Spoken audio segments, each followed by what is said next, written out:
Welcome to another episode of Theosophical Insights. Here's the second part of our interview with Pedro Oliveira.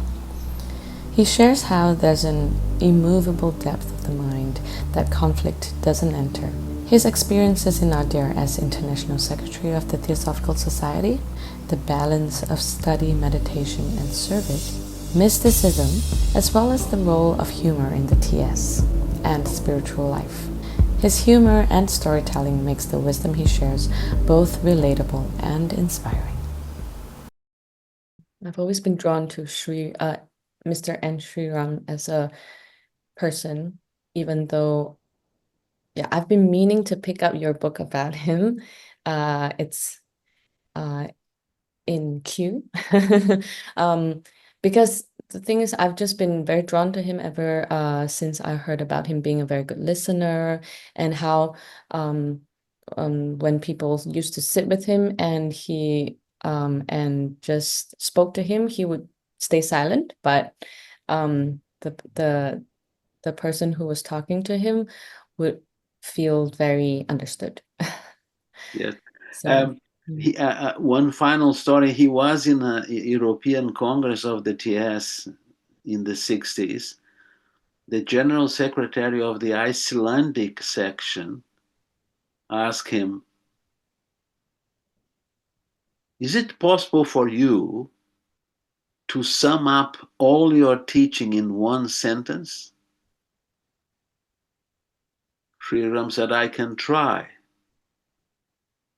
So next morning when he came down for breakfast, he gave this man a sheet of paper, the lower margin of a newspaper that he had cut off. There was a sentence there. When you are one with every heart that beats, you are nothing in yourself. Nagarjuna again.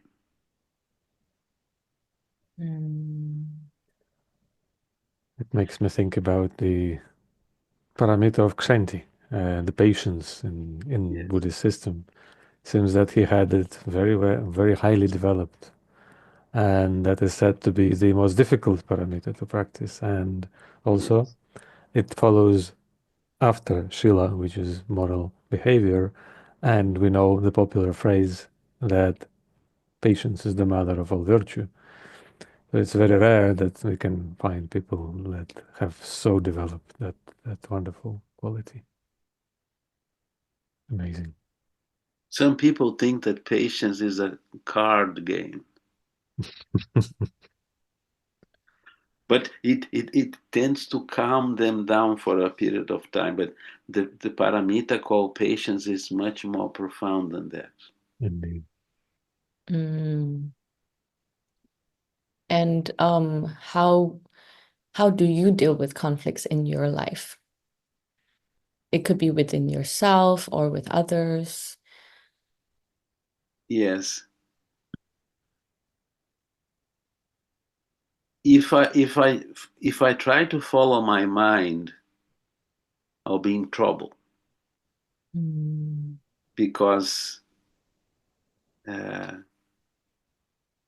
uh, if you ever experience conflict, you will know that the repetitive tendency of the mind keeps that conflict alive within you. Yeah. Uh, in my own case, I try to remember certain lessons that I may have learned in India, particularly, and particularly in the Bhagavad Gita. There is a sentence in the Bhagavad Gita, the original in Sanskrit, that um, uh, um, Sri Krishna is trying to help Arjuna to know himself better and to transform his mind. And he uses this expression, stita prajna.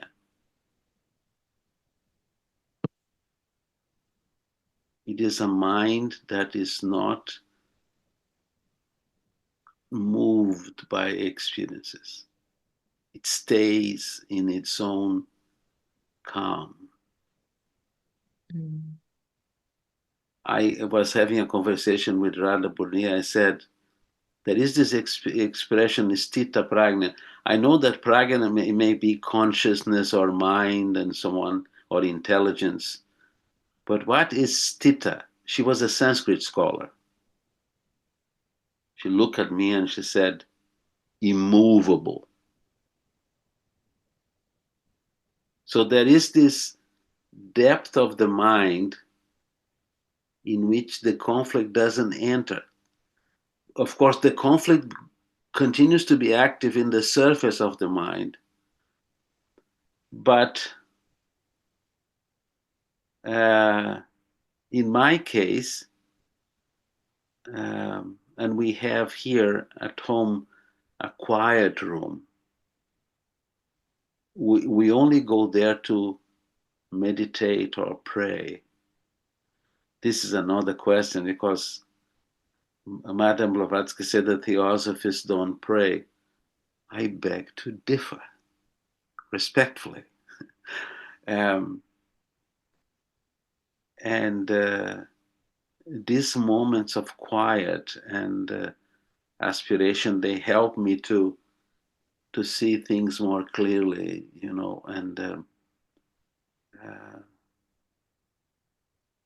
so sometimes the conflict can be strong, but I have learned this repetitive nature of the mind to try to keep the conflict alive.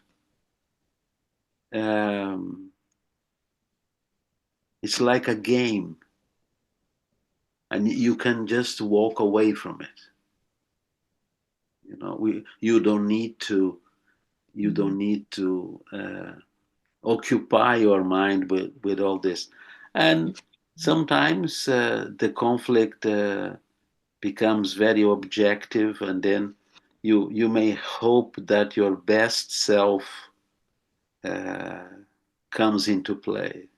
Triumphs. Yes. I also have learned with C.W. Leadbeater, who has been attacked all his life and continues to be attacked. Somebody said to him,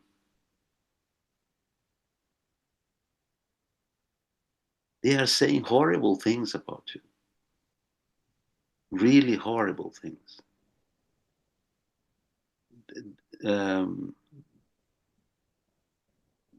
Doesn't that affect you? He said, in life, very few things matter. Most things do not matter at all. And Sri Ram said that he was a young man. He was going to go to a place in Andhra Pradesh, actually the place where Krishnamurti was born. He was going to take a position as a teacher there. That was in the early 1900s. And he said, Sri Leadbeater came down from his office to wish him well. And once Leadbeater was in his room, and there were three young men there. Sri Ram, George Arundale, Sri Ram, George Arundale, and Jina Rajadasa. They were all young men at that time, early 1900s. And Leadbeater touched the shoulder of Sri Ram and said, there are three future presidents in this room. No, he didn't say three, he said, there are some future presidents of the TS in this room. Krishnamurti had a number of dialogues with David Bohm David Bohm was helping with the language of certain words and so on, linguistics. And Krishnamurti said in one of his talks,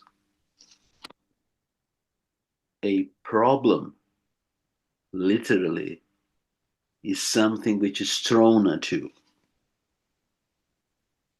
And you have to find out how are you going to respond to it. If you respond just with the personal mind, then probably it's not going to work because the problem will continue to be there.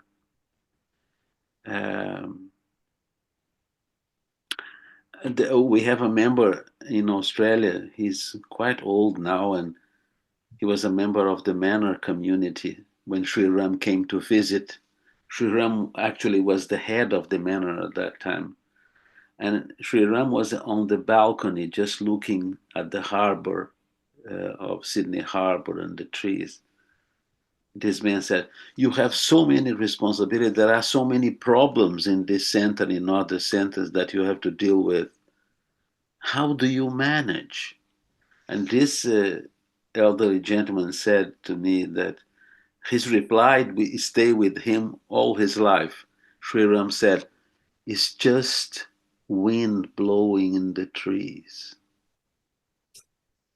For him, all the problems were just wind blowing in the trees. That's beautiful, because I can't help but think that to him, to someone like Sri Ram, he must understand that on a much deeper level.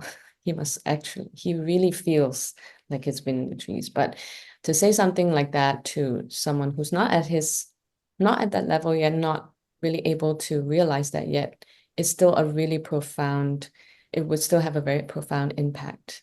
Like just, like you can really feel the liberation of knowing that it's okay to just let go and not let it bother you. Yeah. Let all these. Especially when you see in front of you the example of a person who lives this experience. Yes, that's true. He also wrote in his book. They asked me to translate Thoughts for Aspirants when I was in Brazil, and Radhaburn released it in a summer school there. I love those, the 2 volumes, right? Yeah, 2 volumes. And when I translated that, I couldn't continue. I had to stop and contemplate what he was saying. He said,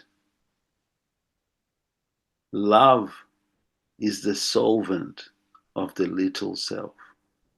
I remember reading. Beautiful. Nagarjuna again, because you see, there is an ending there, when someone truly loves, self-interest disappears. Very It may beautiful. reappear again, but at least at that moment, it disappears. And that really simplifies all the complications in our mind, that the complicated conflicts and everything that the mind, the small mind, the lower mind likes to to repeat in our heads, I think. Yeah, it's such a beautiful thing. And also thinking about small self and prayer, I understand that HPB shows 2 types of prayer basically in the context. If you see, I think the false prayer, which is the empowerment of our ego, and the true prayer, which is completely another thing. And speaking about the topic, this famous formula of study, meditation, and service, how does it manifest in your life? If you can share anything about how you study, meditate, and serve, how do you see it?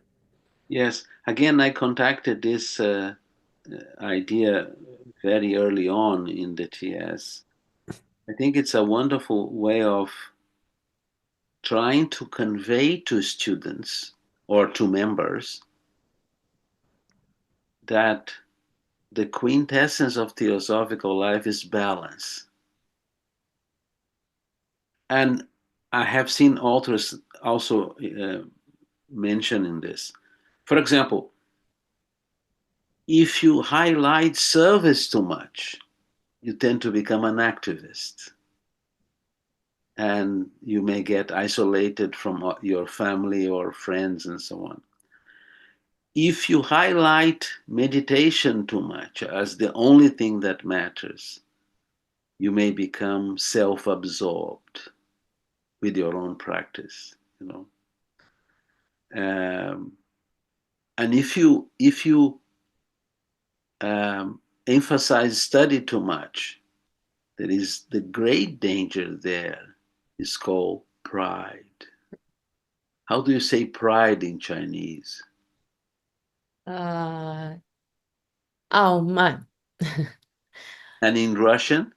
Гордыня. That sounds so nice. Yes, because in Portuguese, orgulho, you know, and I used to, I developed a kind of expression to define pride, which is the 45-degree inclination of the nose. In other words, I know, you know, and this is a problem for students because if they don't understand this, the study itself may become a trap.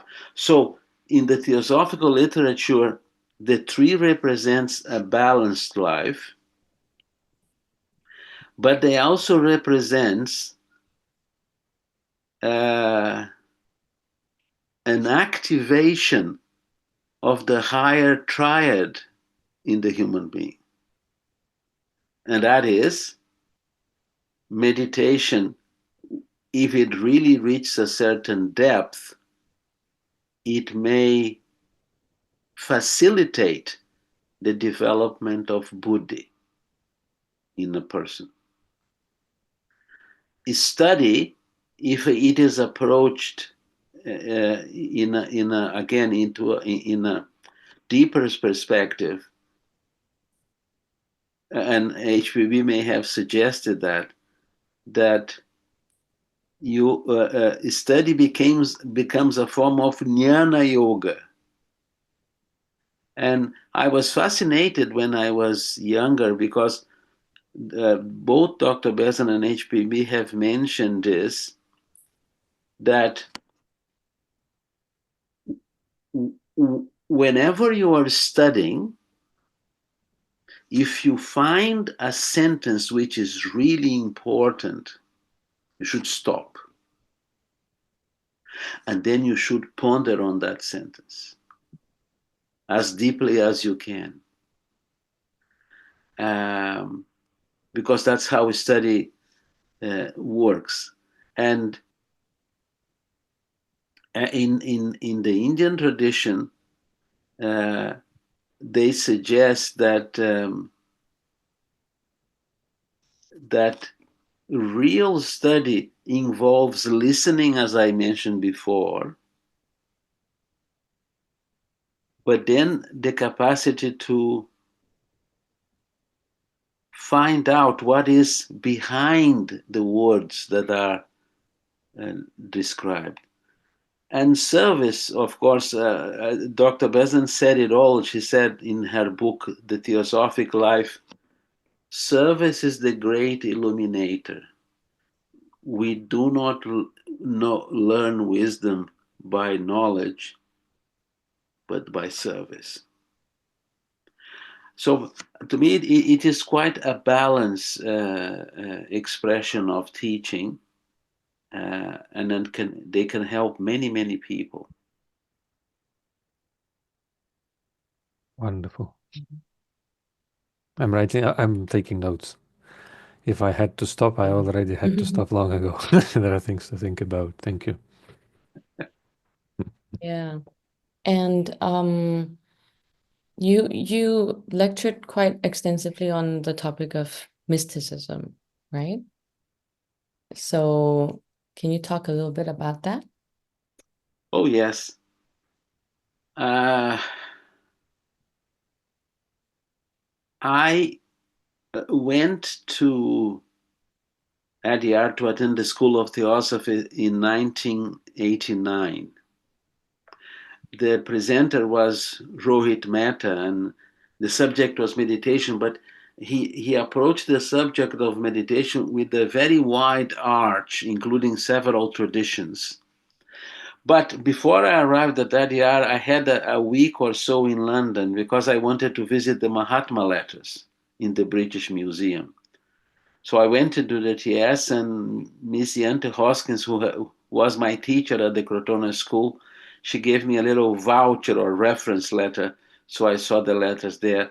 And on the way there, I saw this bookshop that has some very important books. One of them is a very good translation of Jalaluddin's Rumi Masnavi. By the way, I have to say something here. I have browsed the subject of Rumi online. Most of the things that pass by Rumi on the internet, they are not Rumi at all. Some people are promoting themselves with his name. He didn't say those things. The same happens to the Dalai Lama and others. People And just Buddha. Make quotes and yes, yes, yes. And I bought this book about Rumi, but I also bought 3 volumes of the sermons of Meister Eckhart because I had even in Brazil I knew that he was a very important mystic, and I started studying them, and then the list expanded. Included a little bit of St. Paul and his epistles. There is a lot of mysticism there. His experience on the road to Damascus is fascinating. Do I have the time to mention that? Yeah. Please do. St. Paul was not a nice guy. He was a professional Christian hunter on behalf of the governor of Judea. So he would round them up and chain them and send them to the officers of the governor of Judea. And he was traveling throughout Palestine at that time and Judea. And his name was not Paul, it was Saul of Tarsus. He was a very well-educated man. HPB is a fan of his.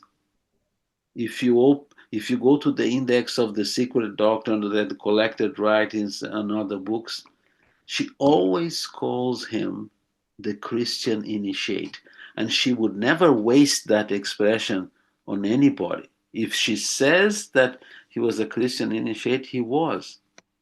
So he was on the road to Damascus with some fellow travelers, and suddenly, that's what the text of the Acts of the Apostles say.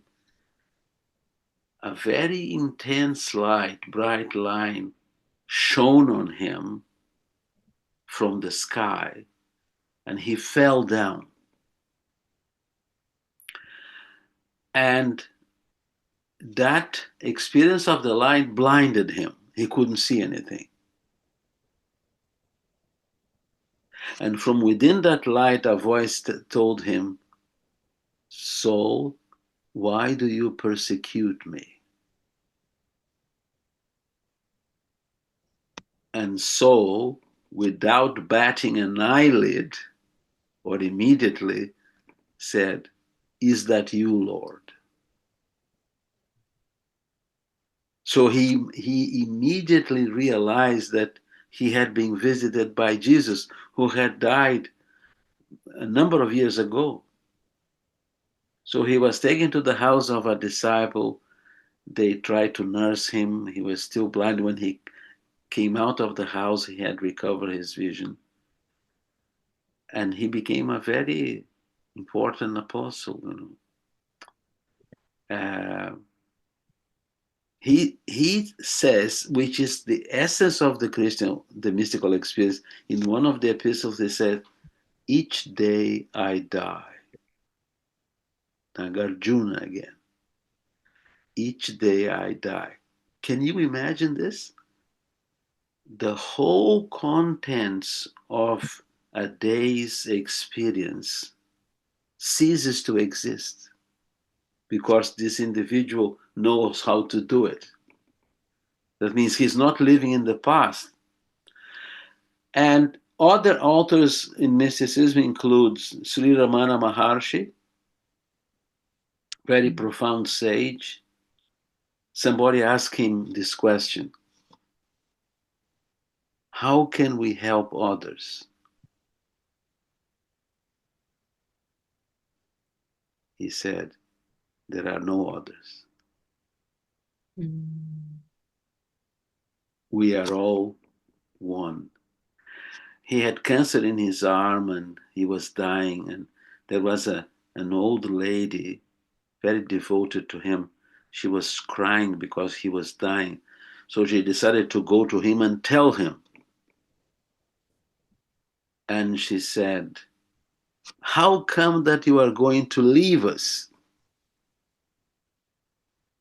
I have a theory, whenever you ask a wise person a question, you cannot handle the answer because it's much beyond your capacity. And then he said, why do you say I'm going to leave you?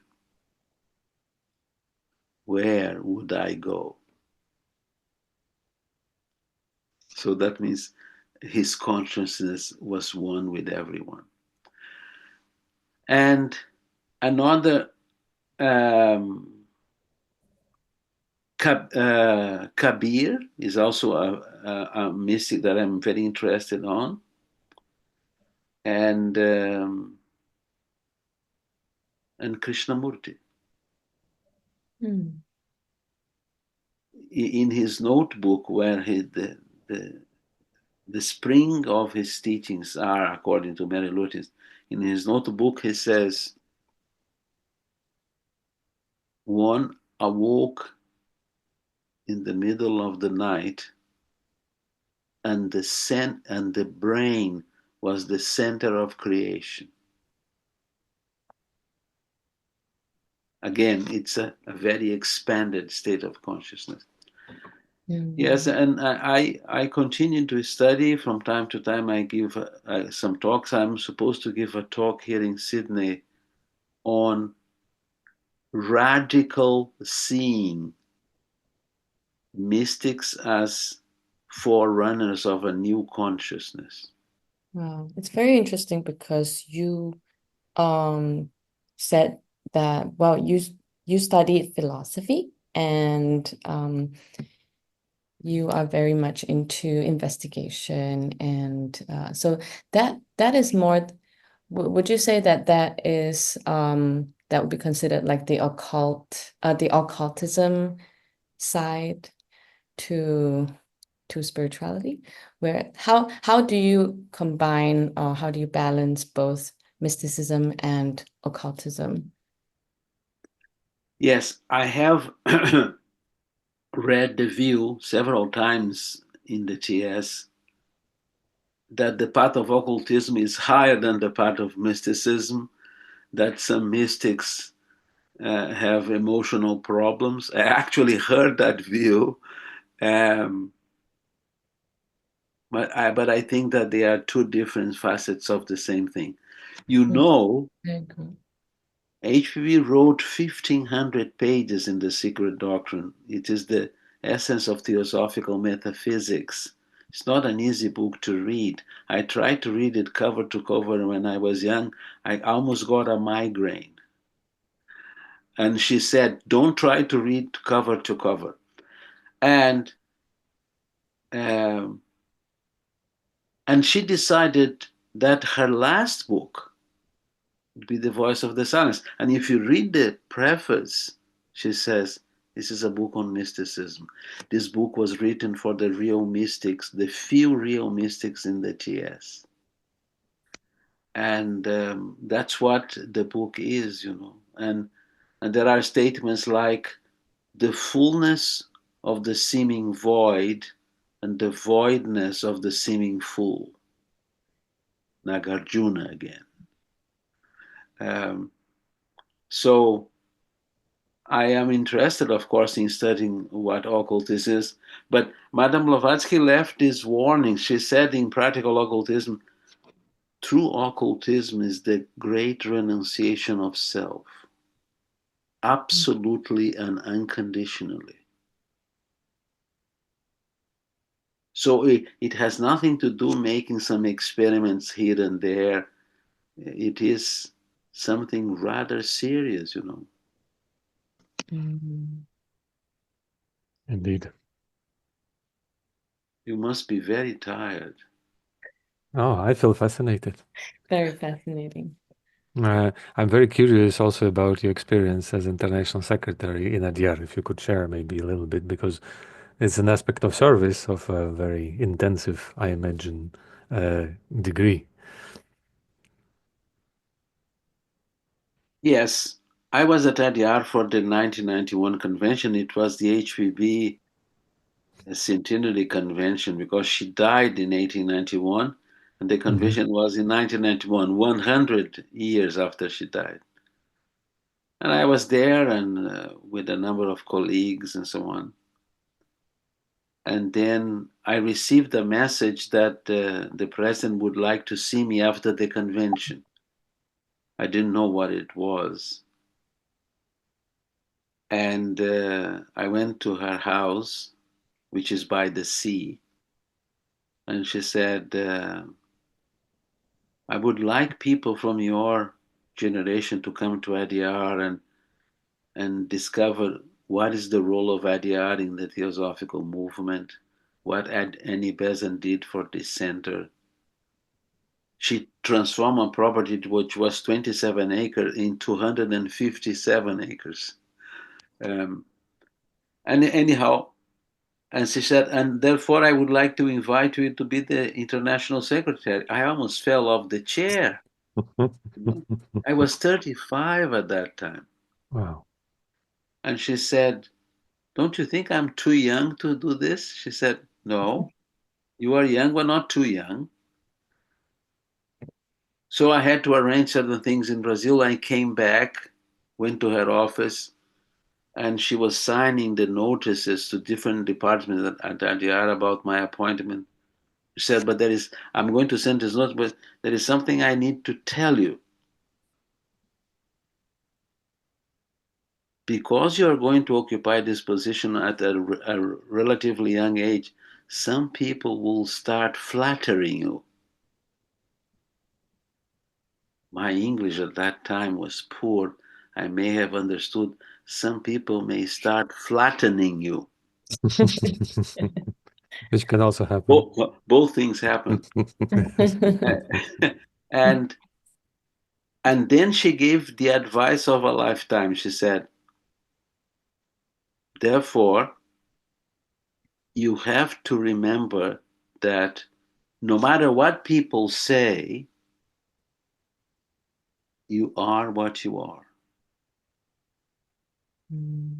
And she said, if we are honest, and she included herself in the conversation, if we are honest and if we look within, we will realize that there is a lot of work to do, you know, conditioning, reactions, self, everything. Yeah. If we look within, we will have the homework for a lifetime. And so that was the beginning. And I had to write the minutes of the executive committee, write the minutes of the general council, attend meetings, go to the president's office. She said, we must write letters with one mind here. If you write one thing and I write another thing, people think that there is a conflict here. And so I consulted her. So I would bring my letters and papers to her office, and the consultation would take only 10 minutes. But the chat with her went on for another 20 minutes sometimes. She wanted to talk about things. And one of the things that she told me is, Annie Besant told my father that there is a hand behind the society. I didn't say anything. I remained quiet. And then she looked at me and she said, that hand is still here. What am I going to say? She's saying that that that kind of spiritual influence is still in the center and in the society as a whole. And of course, it was a wonderful time for studying as well. I remember during several months, I also was living by the sea in a place called Shanti Kunj. And during several months, I did a study of every passage of the Bhagavad Gita that deals with vairagya, which means renunciation, or the capacity to let go of that which is not important. And then, of course, but it was not all flowers, because I had malaria in May 1992, which was quite an experience. I had to be taken to a hospital, a Catholic hospital, and there was a night that the nurses couldn't lower my temperature from 108. And then I discovered this is how people die, because the brain gets fried by the fever. They contacted the doctor at 3 a.m., woke him up, and he said, give him an ice bath. So I started to improve. Many years later, Linda and I were at the convention. There were 1,300 delegates. Only Linda and I got dengue fever, which can be quite lethal as well. Anyhow, we were taken to the same Catholic hospital, and the nurses still remember me from years earlier. Then my mother passed away in August 1992. She took her own life. She was very unhappy, and she got very involved with spiritualism. Whenever I see people get involved with spiritualism, I worry for them. If I can, I add a word or two of caution. She had 2 episodes of obsession. One of them I saw, her face was almost like petrified. And then she recovered. So all this happened in 1992. And in January 1993, I was invited to tour to speak at the New Zealand convention and the Australian convention, and then to tour Australia. And Radha Burnier said, you can only leave after you write the draft of the minutes of the General Council. It's quite complex and so on. So I was alone in the secretary's office, and suddenly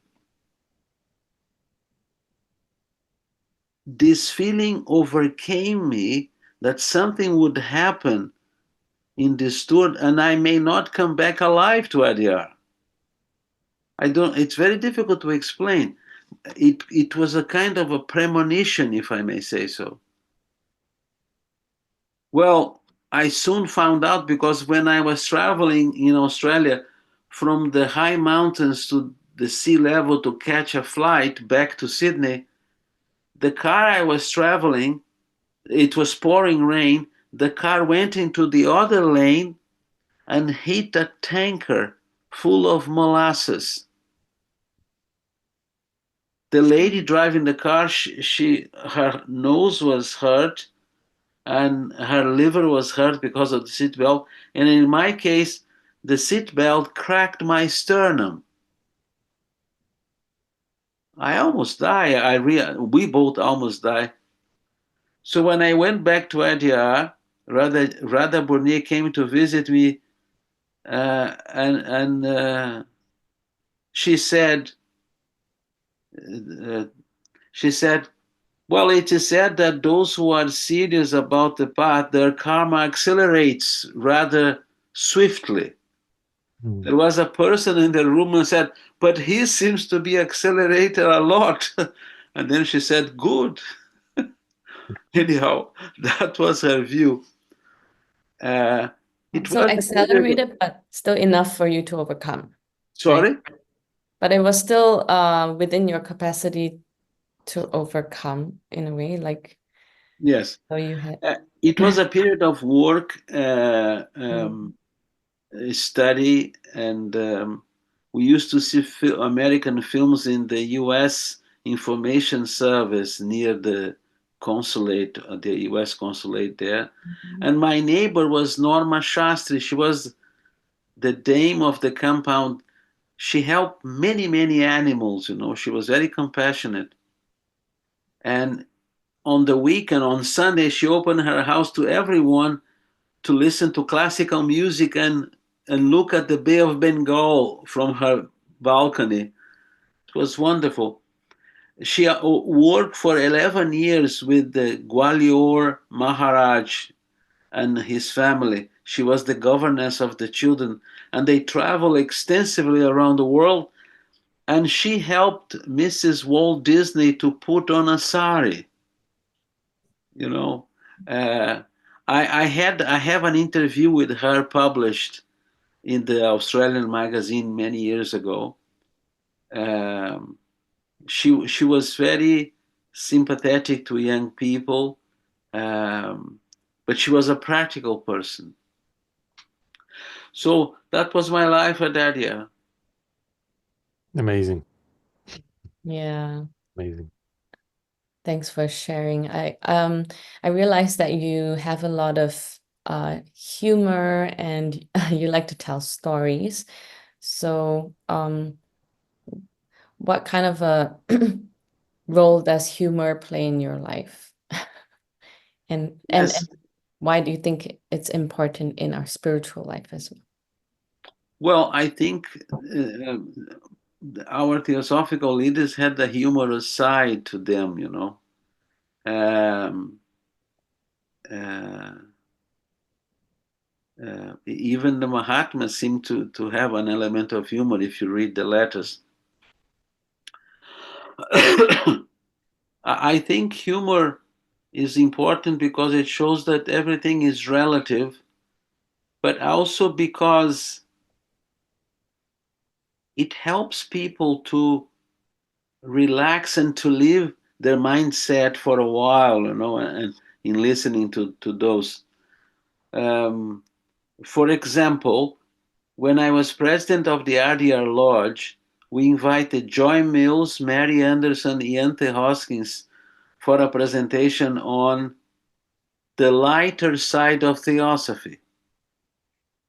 And they told us fantastic stories, you know, and some of them humorous and jokes and so on. For example, Mary Anderson, who had a immense repertoire of Scottish jokes, she said that this man wanted to win the lottery. His name was MacGregor. He wanted to win the lottery, and he would pray every day during 1 hour. Oh God, help me to win the lottery. Oh God, help me to win the lottery. Help me to win the lottery. One day after the session of prayers, there was a kind of an unearthly light about him, and a voice came from that light saying, MacGregor, help me buy a ticket. So he wanted to win the lottery without having bought a ticket. And uh, Joy Mills told us this very amusing story. Sri Ram died in 4th of April 1973. The rules of the TS determine that the secretary of the TS has to send out a communication to all the members of the council asking for nominations for the position of president. Anyhow, there was several nominations. Mrs. Rukmini Arundale was one of them. John Coates was another one of them. I think Jim Perkins was also one of them. But in the end, John Coates won the election. So Joy Mills was the national president of the TS in America. She received a cable. There were no emails at that time. She received a cable saying John Coates elected president. He was touring the American section at that time, and she contacted him and she said, you have to rush back to Wheaton, the headquarters of the American section, and plan your trip back to India to take office. He said, I'll take the next available flight. With much difficulty, he got a flight on the way back to Chicago, but that flight was full of interns of a mental asylum. And his seat was right in the middle. He didn't know that, of course. The supervisor of the interns, it's part of his job, before departure, he needed to go for a head count. 1, 2, 3, 4. He came to John Coates and he said, who are you? John Coates stuck his neck out and he said, I'm the newly elected president of the Theosophical Society. 5, 6, 7. So they had this great repertoire of humor. And I also find another source of humor is the stories of Mullah Nasruddin, which was created by Sufi teachers. For example, his friend came to visit Nasruddin, and Nasruddin was unshaven. He had a bit of a stubble. And the man said, Nasruddin, how often do you shave? Nasruddin said, 17 times. The friend said, you must be a freak then. He said, no, I am the barber.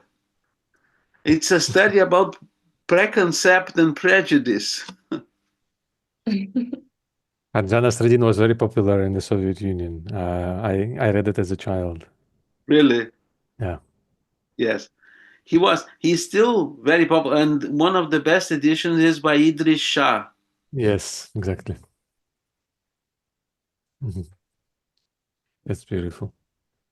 I think we may be drawing nearer to conclusion, and the question that we would like to offer you is, what is the future of the TS and World Federation of Young Theosophists, do you think?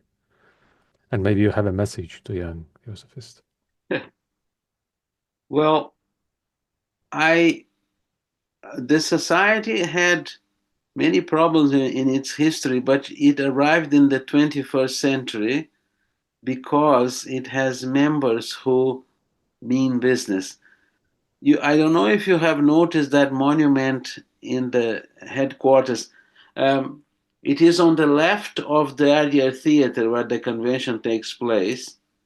It's dedicated to the unknown members of the Theosophical Society, whose silent devotion guarantees to it the blessings of the masters. It's very profound. Joy Mills gave almost an entire talk about this. It was put there during the presidency of George Arundale. And it's true. The society has touched so many lives. It is impossible to measure how deeply the society influenced the world, you know. When I was at RDR, a former BBC reporter called, what is his name? I don't remember now. Radha Burnier called me into my office and she said, this reporter is coming to visit me. Please tell the guard at the gate to direct him to your office and talk to him about the TS, give him some pamphlets, and then bring him to my office. And I did precisely that. When I had Mark Tooley, his name was Mark Tooley. when I arrived there, we arrived in her office. She smiled. She had met him before. He was very happy. And he told her, he said, your objects are so important for humanity. They are so profound. They are so transformative. I feel like going to the busiest intersection in Madras then, now Chennai. But why do you have few members? Remember my theory. If you ask something of a wise person, you cannot predict the answer. And she looked at him and she said, well, it's like the body. The body is small, but the consciousness is big. So the society had an enormous influence in the world, in every field that we know. Some of them we don't know.